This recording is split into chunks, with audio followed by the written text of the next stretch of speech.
नमस्कार दोस्तों, स्वागत है आप सभी का हमारे YouTube channel crack the competition में। दिल्ली पुलिस कांस्टेबल के रिटन एग्ज़ाम की डेट रिलीज हो चुकी है। आपके एग्ज़ाम 27 नवंबर से 14 दिसंबर 2020 तक कंडक्ट कराए जाएंगे। दोस्तों, अपनी तैयारियों को फाइनल टेस्ट देने का वक्त आ गया है। अब हम रेगुलर बेसिस पे आपके लिए दिल्ली पुलिस कांस्टेबल से संबंधित प्रैक्टिस सेट डिस्कस करेंगे। सभी क्वेश्चंस इनमें आपको बाइलिंगुअल हिंदी और इंग्लिश दोनों लैंग्वेज में अपीयर होंगे। और दोस्तों, इनकी पीडीएफ के लिए और प्रीवियस ईयर पेपर की पीडीएफ के लिए आप हमारे टेलीग्राम ग्रुप को ज्वाइन कर सकते हैं, जिसका लिंक डिस्क्रिप्शन बॉक्स में दिया हुआ है। तो दोस्तों, ये काफ़ी एग्जाम ओरिएंटेड क्वेश्चंस हैं, वीडियो को अंत तक देखिए। शुरू करते हैं आज का पहला प्रश्न। तो पहला प्रश्न है, who discovered the first 4 satellite of Jupiter. तो बृहस्पति के पहले 4 उपग्रहों की खोज किसने की थी? तो इसका आंसर है गैलीलियो गैलीली ने। ठीक है, गैलीलियो गैलीली एक इटालियन एस्ट्रोनॉमर था जिसने 1610 ईस्वी में बृहस्पति के पहले 4 उपग्रहों की खोज की थी, जिनके नाम हैं आयो, यूरोपा और गैनीमेड और कैलिस्टो। ठीक है दोस्तों, तो इसका आंसर हो जाएगा option number A, Galileo Galilei.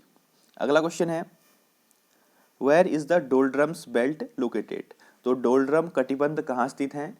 दोस्तों, सबसे पहले हम बात करेंगे कि डोल्ड्रम होते क्या हैं। डोल्ड्रम दोस्तों भूमध्य रेखा के दोनों ओर 10 डिग्री अक्षांशों तक निम्न वायुदाब पेटियां होती हैं।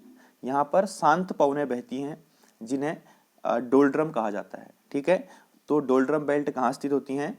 Near the equator. Option number A इसका राइट आंसर है। ये मोस्ट इंपोर्टेंट क्वेश्चन है दोस्तों, ये आपसे एग्जाम में पूछा जा सकता है। ठीक है, यानी कि भूमध्य रेखा के निकट 5 डिग्री नॉर्थ और 5 डिग्री साउथ में जो बेल्ट होते हैं उन्हें डोल्ड्रम बेल्ट कहा जाता है। ठीक है, अगला क्वेश्चन है, the decision for quit India movement was taken at which of the following place. तो भारत छोड़ो आंदोलन का निर्णय किस स्थान पर लिया गया था? तो दोस्तों, इसका आंसर है वर्धा में। Option number C, Wardha. दोस्तों, 14 जुलाई 1942 1942 को कांग्रेस वर्किंग कमेटी की मीटिंग में यह रिजोल्यूशन पास किया गया था क्विट इंडिया मूवमेंट का। तो ऑप्शन नंबर सी इसका राइट आंसर हो जाएगा कि भारत छोड़ो आंदोलन का निर्णय वर्धा में लिया गया था। अगला question, who is called the father of local self government in modern India. तो आधुनिक भारत में स्थानीय स्वशासन का प्रवर्तक, या फिर कहीं कहीं पर पूछा जाता है कि स्थानीय स्वशासन का जनक किसे कहा जाता है? तो दोस्तों, लोकल सेल्फ गवर्नमेंट का जनक कहा जाता है लॉर्ड रिपन को। ऑप्शन नंबर ए इसका राइट आंसर है, लॉर्ड रिपन। इस क्वेश्चन को ध्यान रखिएगा दोस्तों, ये सभी क्वेश्चन प्रीवियस ईयर्स के दिल्ली पुलिस कांस्टेबल के एग्जाम में पूछे गए हैं। अगला क्वेश्चन है, who was the main architect of home rule movement in India. तो भारत में जो होम लीग या होम रूल मूवमेंट चला था, उसका मुख्य प्रवर्तक कौन था या उसका संस्थापक कौन था? तो एनी बेसेंट। ऑप्शन नंबर 20 का राइट आंसर है। भारत में होम रूल मूवमेंट की शुरुआत 1916 ईस्वी में 1916 में एनी बेसेंट द्वारा की गई थी। तो ऑप्शन नंबर 20 का राइट आंसर है। अगला question, which river flows between the Satpura and Vindhya. तो सतपुड़ा रेंज और विंध्य रेंज के बीच में कौन सी रिवर बहती है? तो इसका आंसर है दोस्तों option number D, river Narmada. दोस्तों, एसएससी इस क्वेश्चन को अपने एग्जाम्स में जरूर पूछता है। सीएचएसएल के एग्जाम में भी ये क्वेश्चन पूछा गया था। तो विंध्य और सतपुड़ा रेंज के बीच में नर्मदा रिवर बहती है और अरब सागर में गिर जाती है। ठीक है, कहाँ गिरती है? ये अरब सागर में।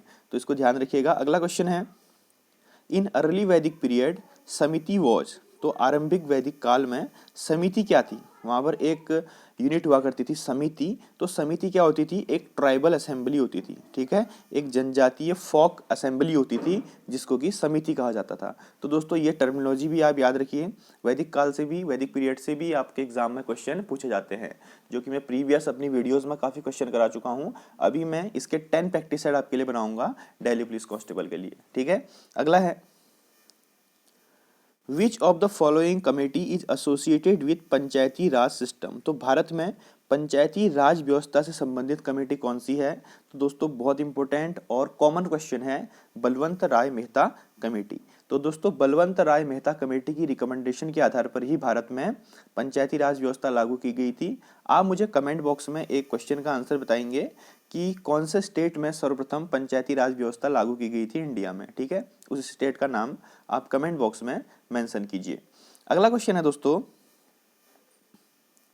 विच गुप्त एम्परर स्टाइल्ड हिमसेल्फ एट कविराज। तो किस गुप्त सम्राट ने अपना नाम जो है वो कविराज रखा था, या फिर ऐसा कह सकते हैं कि उस गुप्त सम्राट का उपनाम कविराज था। तो इसका आंसर है Samudragupta, option number C, Samudragupta styled himself as Kavi Raja. ठीक दोस्तों, तो गुप्त वंश का शासक समुद्रगुप्त अपने आप को कविराज कहता था, option number C is right answer. अगला क्वेश्चन है, when granite rocks get metamorphed they change into. तो जब ग्रेनाइट की चट्टानों का कायांतरण होता है, ठीक है, तो वह किस में परिवर्तित हो जाती हैं? तो जेनेसिस या फिर नेसिस उसको कह सकते हैं, नेइस में कन्वर्ट हो जाती हैं, ऑप्शन नंबर सी इसका राइट आंसर है। ठीक है दोस्तों, अगला क्वेश्चन है, what is the percent coverage of tropical forest on earth land mass. तो पृथ्वी के भूखंड पर जो ट्रॉपिकल फॉरेस्ट या फिर उष्णकटिबंधीय वन है उनके विस्तार कितना प्रतिशत है? तो 12 to 13% दोस्तों। ठीक है, कहीं कहीं पर 13% भी आपसे पूछा जा सकता है या 12%। तो पूरी पृथ्वी के भूखंड पर 12 to 13% में ट्रॉपिकल फॉरेस्ट है, ऑप्शन नंबर 20 का राइट आंसर है, इसको ध्यान रखिएगा। अगला क्वेश्चन है, rectifiers are used to convert. तो रेक्टिफायर जिसको हिंदी में दिष्टकारी कहा जाता है, उसका प्रयोग किसके लिए किया जाता है? तो एसी को डीसी में कन्वर्ट करने के लिए। ठीक है दोस्तों, जो प्रत्यावर्ती धारा है उसको डिस्ट धारा यानी कि डायरेक्ट करंट में कन्वर्ट करने के लिए हम इंस्ट्रूमेंट के अंदर क्या लगा देते हैं? रेक्टिफायर लगा देते हैं। तो ये बहुत ध्यान रखिए, कंफ्यूजिंग क्वेश्चन होता है, एग्जाम में पूछा जाता है। तो ऑप्शन नंबर डी इसका राइट आंसर है, एसी टू डीसी। अगला है, who among the following was the first chairman of Rajya Sabha. तो राज्यसभा के प्रथम सभापति कौन थे?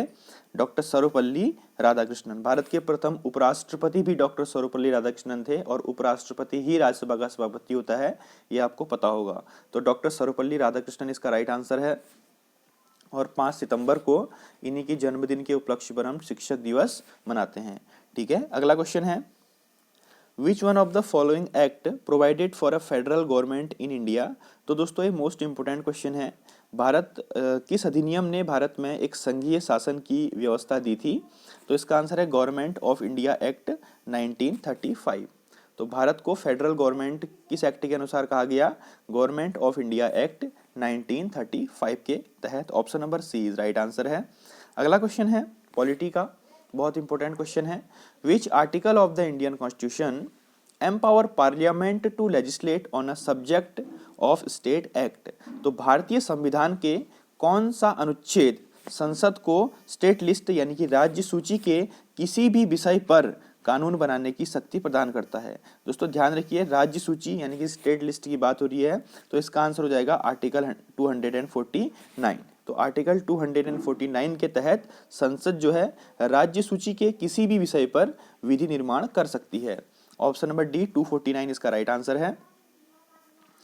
Molten sodium chloride conduct electricity due to presence of. तो पिघला हुआ जो NaCl यानी कि सोडियम क्लोराइड है वह विद्युत का चालन करता है किसकी मौजूदगी के कारण? तो दोस्तों इसका आंसर क्या हो जाएगा? जो मोल्टन सोडियम क्लोराइड है उसमें फ्री आयंस प्रेजेंट होते हैं, मुक्त आयन प्रेजेंट होते हैं, और ड्यू टू फ्री आयंस ये क्या करता है? इलेक्ट्रिसिटी को कंडक्ट करता है। तो ऑप्शन नंबर ए इसका राइट आंसर है, due to free ions. Leafy vegetables provide adequate. तो पत्तों वाली सब्जियां दोस्तों बेसिक सा क्वेश्चन है, इसका आंसर कमेंट बॉक्स में लिखिए कि जो पत्तों वाली सब्जियां होती हैं वो हमें क्या प्रदान करती हैं? एडिक्वेट मात्रा में। इसका आंसर आप कमेंट बॉक्स में जरूर मेंशन कीजिए। ठीक है, तो दोस्तों इस प्रकार के मैं 10 पार्ट बनाऊंगा, आप चैनल पे बने रहिए, अधिक से अधिक शेयर कर दीजिए और सब्सक्राइब कीजिए। ये आपके दोस्तों इनमें से मोस्टली क्वेश्चन आपके एग्जाम में पूछे जाएंगे। दोस्तों हमने जो प्रीवियस वीडियोस बनाई थी उनमें 10+ क्वेश्चन 2020 में SSC CHSL के एग्जाम में पूछे गए थे। तो दोस्तों इसीलिए आप चैनल पे बने रहिए, अधिक से अधिक शेयर कीजिए, सब्सक्राइब कीजिए और वीडियो को लाइक जरूर कीजिए। Thank you, have a nice day.